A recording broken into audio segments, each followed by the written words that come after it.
Você sabia que Deus faz acepção de pessoas? Eu sei, você está pensando em alguns versículos como Atos, capítulo 10, versículo 34, Romanos, capítulo 2, versículo 11, e você tem razão. Esses versículos dizem que Deus não faz acepção de pessoas, ou para com Deus não há acepção de pessoas. É claro que Deus não faz acepção de pessoas quando o quesito é salvação ou livramento dos poderes do pecado. Mas quando Deus quer usar alguém, claro, ele faz acepção de pessoas. Ele escolhe pessoas específicas para serem usados de acordo com a sua vontade e com o seu eterno propósito. A nossa leitura de hoje vai dizer exatamente isso, que Deus não faz acepção de pessoas quando o quesito ou quando o propósito é a salvação.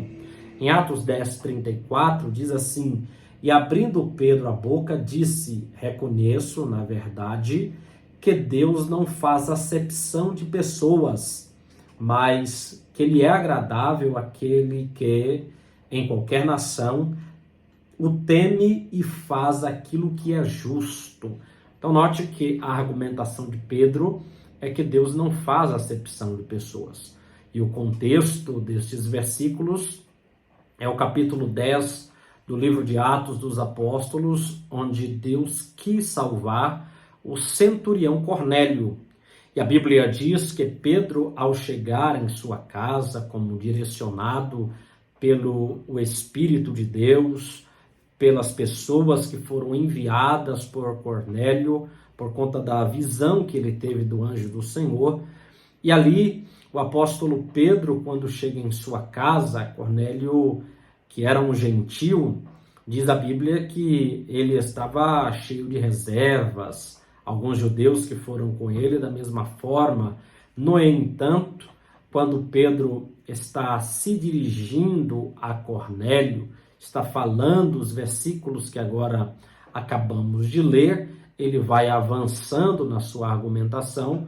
Então, diz o texto sagrado que o Espírito Santo caiu sobre Cornélio e a sua família, e todos foram cheios do Espírito Santo, batizados pelo Espírito Santo. Então, na verdade, Deus mostrou para Pedro, que é ser humano como eu e você, e como tal, muitas das vezes fazemos esta acepção de pessoas. Achamos que Deus age da mesma forma.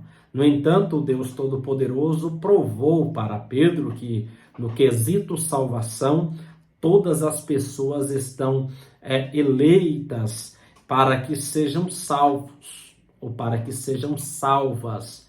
No entanto, uma coisa é necessária: crer em Cristo, aceitá-lo como Salvador pessoal, acreditando que o seu sacrifício no Calvário é suficiente para livrar dos terrores da morte, do inferno e do poder do pecado.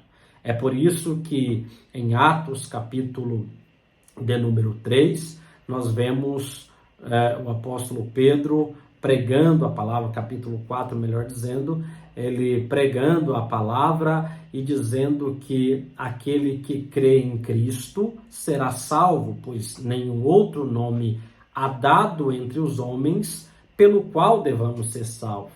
Paulo, dizendo ao carcereiro na cidade de Filipo, ele argumenta que a salvação, o livramento, seria justamente pelo fato de crer em Jesus. Ele diz: crê no Senhor Jesus e será salvo tu e a tua casa. O próprio texto áureo da Bíblia, em João, capítulo 3, versículo 16, diz que Deus enviou o seu Filho ao mundo, pois o amou de tal maneira para que todo aquele que nele crer não pereça, mas tenha a vida eterna.